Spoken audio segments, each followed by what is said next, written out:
The CEO fired me at 9:42 a.m. By 9:47 a.m., she realized, far too late, that she had fired the one person in the building who understood what she'd just destroyed.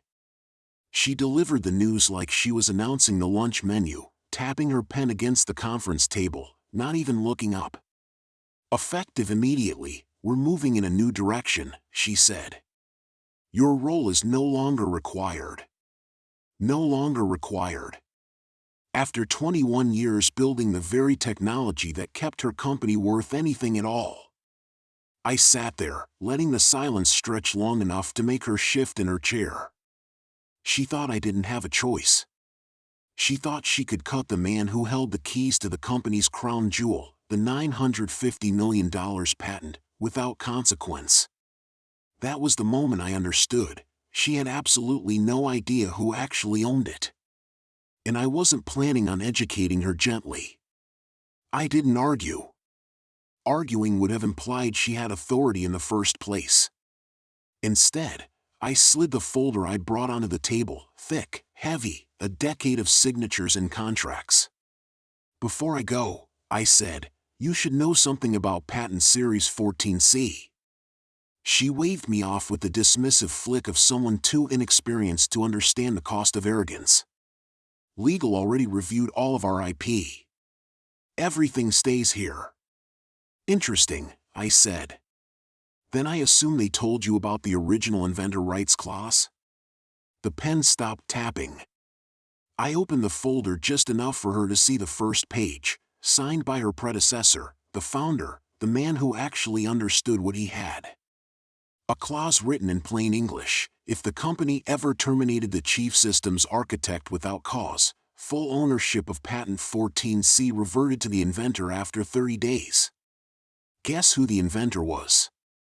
Her expression changed in slow motion, confidence melting into confusion, then panic, then embarrassment as she realized she'd walked straight into an industrial-grade buzzsaw. You don't have the authority to take that patent," she stammered. "I don't need authority," I said. "I have a legally binding agreement you didn't bother reading." By noon, she had every senior VP in her office, phones buzzing, lawyers calling, board members demanding to know what the hell happened. The funniest part? Even if she offered my job back, doubled my salary, promised to name a wing of the building after me, it wouldn't matter. The paperwork was already filed. Ownership transfer was already in motion. And once granted, it couldn't be reversed without my consent. She didn't fire an employee. She fired the legal owner of the only piece of tech that kept their valuation afloat. And the investors figured that out fast. By the next morning, the company's stock had dropped so sharply they halted trading twice. Analysts were calling it the single most preventable implosion in the sector's history. Reporters camped outside headquarters. Employees whispered my name like I was some kind of ghost. The CEO tried to spin it, claimed it was all a misunderstanding, a clerical error, a miscommunication. But the board didn't buy it. By the end of the week, she was out. Not just fired. Publicly fired. The kind of firing that ends entire careers. I didn't even have to lift a finger. All I did was walk away with the patent that was mine in the first place. A month later, I licensed the technology to their competitor. For more money than she'd ever seen in her life. The new CEO called me personally, respectful, almost reverent. "We're honored to work with you," he said. Funny how the tone changes when people actually read documents. As for my former CEO, last I heard, she was giving keynote speeches about leadership resilience and learning from setbacks. I hope they're paying her well. After all, her biggest mistake made me very, very rich. I didn't even react when the CEO fired me. Not a twitch. Not a breath. Not even a raised eyebrow. I just sat there in that glass-walled conference room, listening to him recite the script someone else probably wrote for him. The company is moving in a new direction, restructuring, misalignment of vision, All the usual corporate incense burned to mask the smell of betrayal. He didn't know what I knew. He didn't know what I owned. Not yet. So, he said, leaning back with the confidence only a man protected by layers of people could have, HR will escort you out. We appreciate your contributions over the years. 15 years. 15 years of building the engine that made their entire product line possible. 15 years of patents, prototypes, and sleepless nights, all poured into a single crown jewel, the adaptive quantum routing protocol. The only reason our market cap had broken $1 billion. The only reason investors didn't flee like pigeons chased out of a park. My invention. My signature. My name on the provisional paperwork. And 2 days ago, my property again. He thought the board controlled everything. He thought his power flowed from that chair.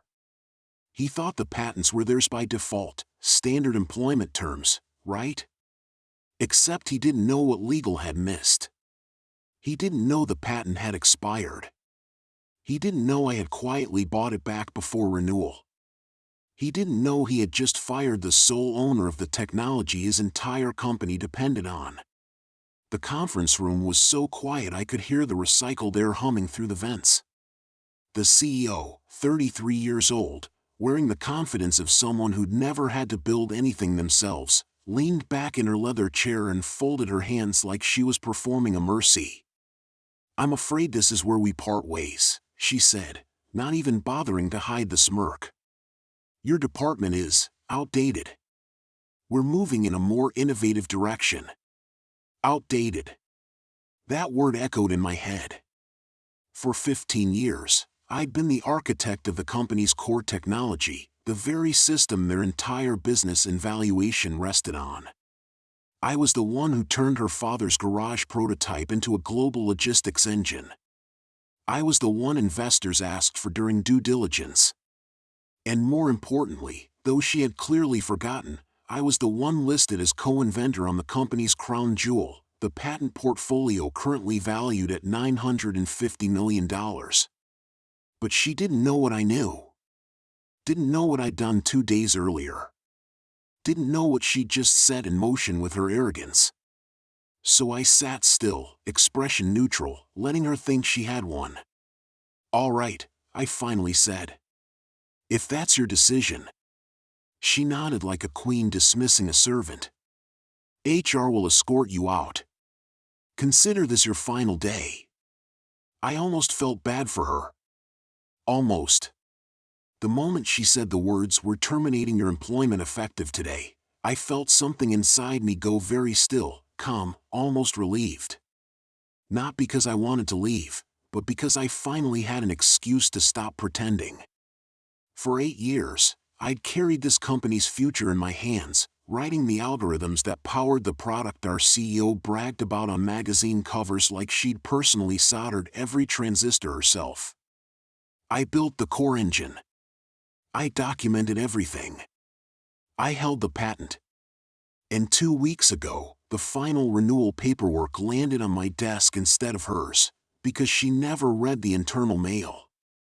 She never even knew the rules changed last year. Inventors had to re-sign the ownership release for each renewal cycle. And she never noticed I didn't sign. So when she fired me, she had absolutely no idea what she was actually firing. I watched her lean back in her $9,000 office chair, one heel dangling over the other, pleased with herself.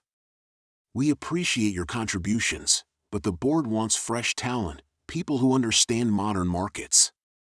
Not legacy thinkers. Legacy. Cute word for older than 40. I nodded slowly. I understand, I said. I'll collect my things. She smirked like she'd just crushed a minor inconvenience. And maybe she thought she had. After all, in her mind, I was just the guy who wrote some code back in the early days, replaceable, forgettable, obsolete. She had no idea the renewal office had already called me twice warning her paperwork was incomplete.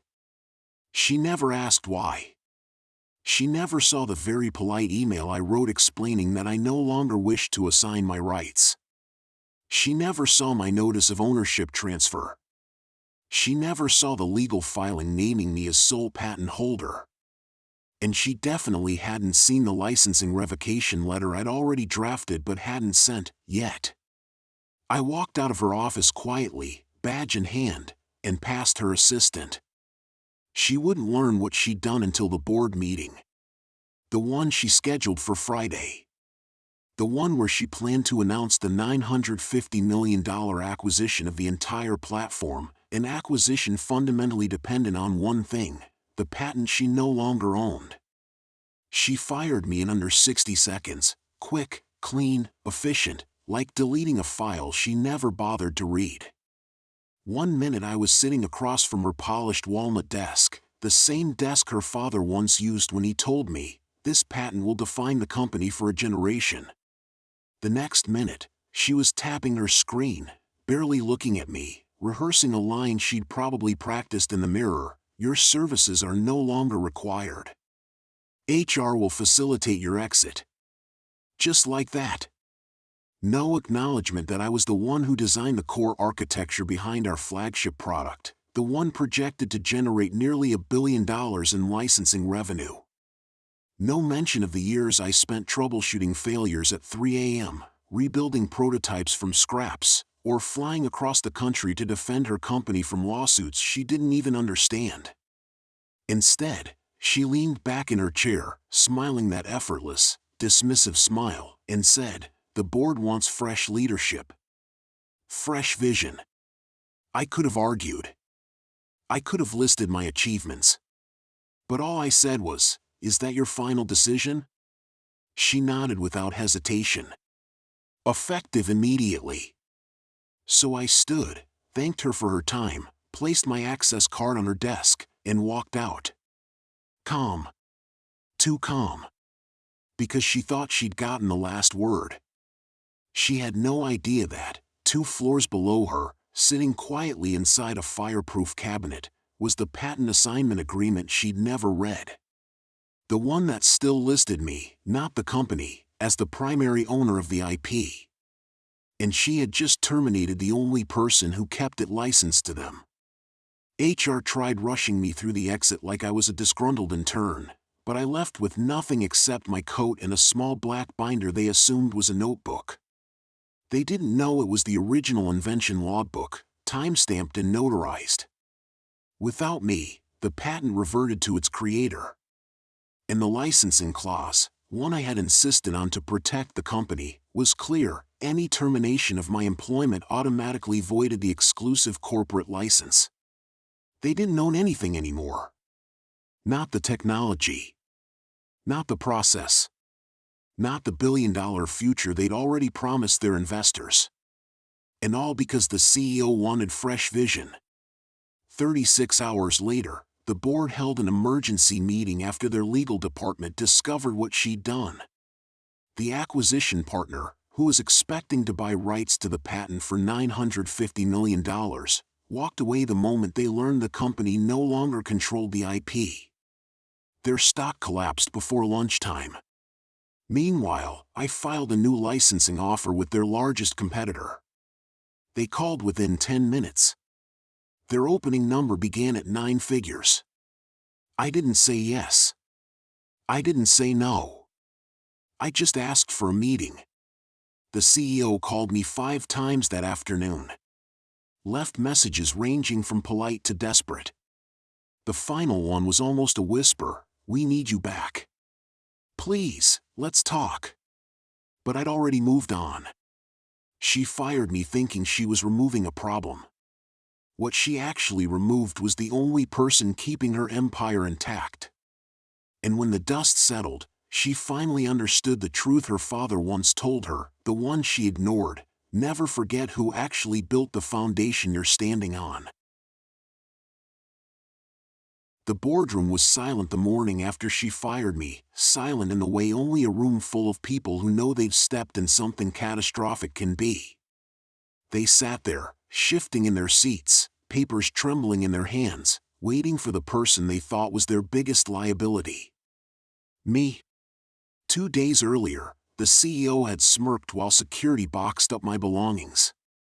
She'd lectured me about outdated thinking, about fresh leadership, about how my decades of work on the company's core IP, work she barely understood, were no longer aligned with her innovation vision. She ended the speech with a rehearsed line that sounded like she practiced it in the mirror: "We're moving in a new direction, and you're not part of it." What she didn't know, what nobody knew, was that the board had been negotiating with me quietly for months. The company was built on my patent. Not inspired by. Not derived from. Built on it. A patent I had licensed exclusively to the company since 2009. A patent the CEO assumed the company owned outright. A patent whose license renewal deadline was exactly 48 hours before the day she fired me.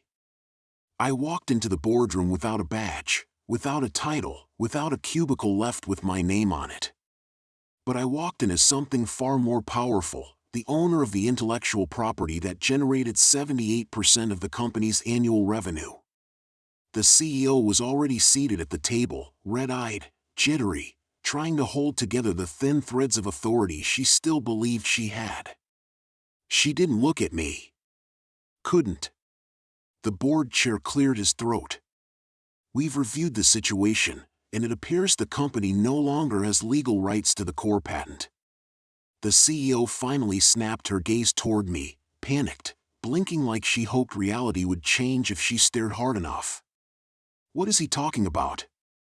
The company owns it. It's ours." It was licensed," I said calmly.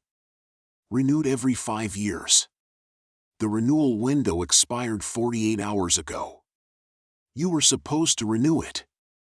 "It's your fault," she barked. "I would have," I replied, "if I hadn't been fired." The board members sank deeper into their chairs, realization washing over them like a cold tide. For years, they hadn't bothered learning how the technology worked. They just trusted it would always be there. Trusted me to keep it running. Trusted me to maintain it. And then trusted her to lead. That was their mistake, not mine. The CEO shot to her feet, hands shaking. "This is extortion." "No," the chairwoman said sharply. "This is consequences."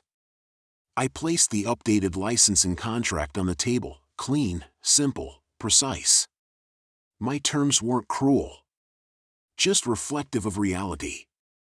Higher royalties. Full creative control. Veto power over any attempt to modernize the tech into something unrecognizable. And, most importantly, zero involvement from the current CEO. It took the board 11 minutes to vote. It took the CEO 7 minutes to pack her things. It took me 3 signatures to restore the company's rights. As for her, she left the building the same way she made me leave it, escorted by security, trembling, furious, begging someone, anyone, to fix a problem she had created with her own arrogance. The difference was simple. I walked out owning everything she tried to take from me. And she walked out owning nothing at all. The next morning, the boardroom smelled like polished wood, fear, and denial. I watched from the hallway as the executive team scrambled inside, papers shuffling, voices cracking, chairs scraping across the floor in frantic little bursts. They still had no idea I was coming. They thought today's emergency meeting was about unexpected patent complications. They thought the problem was technical, maybe legal, maybe clerical. They had no idea the problem was me. I stepped through the doorway the same way I used to enter sprint reviews, calm, quiet, carrying nothing but a folder and the truth. The room froze. My former CEO, now pale, exhausted, hair twisted into a bun that said she'd slept in her office, stared at me like she'd seen a ghost.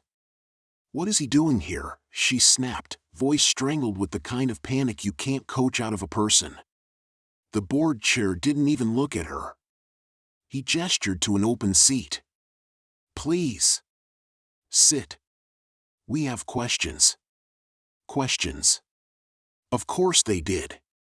Questions like, why did the company publicly announce a $950 million acquisition built entirely on a patent they did not, in any legal capacity, own? Why did they fire the sole inventor of that patent before signing day? Why did they assume the patent belonged to the company when the employment contract she drafted, explicitly stated otherwise? My former CEO shifted in her seat. She'd gone from smug to melting in less than a week. I almost felt bad for her. Almost.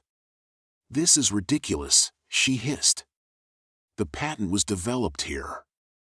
It was developed after hours, I cut in. On private equipment. With explicit written carve-outs you approved. Verbatim. I laid a copy of the contract on the table, the same contract she never bothered to read because she was too busy disrupting corporate inefficiency, which in her world meant firing everyone who knew how the place actually worked. One director adjusted his glasses. So to be clear, the patent we marketed, valued, and announced belongs entirely to you? Correct. And you revoked the licensing rights yesterday? Correct. And without that patent, TechNexa has, what? A slide deck and a prayer? I didn't need to answer. The silence did it for me. The realization spread around the table like wildfire, slow, then sudden, then consuming everything it touched. The CEO stood abruptly. You can't do this. You're sabotaging us. This is illegal. It was illegal the moment you claimed ownership of something that wasn't yours, I replied. And firing the inventor right before the acquisition, the board chair added. That's, frankly, business suicide. She didn't speak. She just stared at me with a mixture of hatred and terror reserved for people who realize they've trapped themselves with their own arrogance. Let's proceed, the chair said. And proceed they did. For the next hour, they questioned me, not as an enemy, not as an ex-employee, but as the one person who understood the patent, the product, the ecosystem, and the future of the deal. My former CEO shrank into her chair as the board pieced together what happened. One director finally closed his notebook. This acquisition is dead, he declared.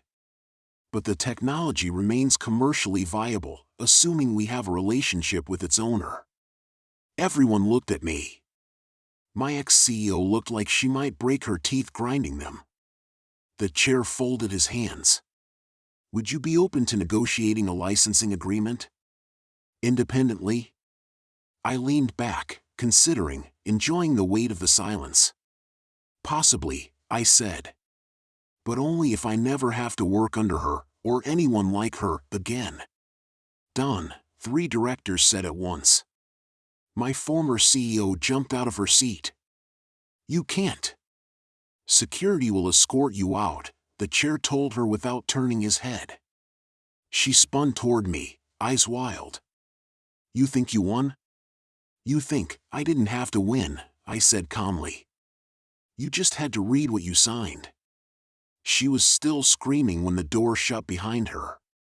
And just like that, the company she tried to bury had to negotiate with the man she threw out. Not as an employee. Not as a subordinate. But as the owner. The board leaned forward again. Now, the chair said, let's discuss terms. I smiled. Corporate revenge?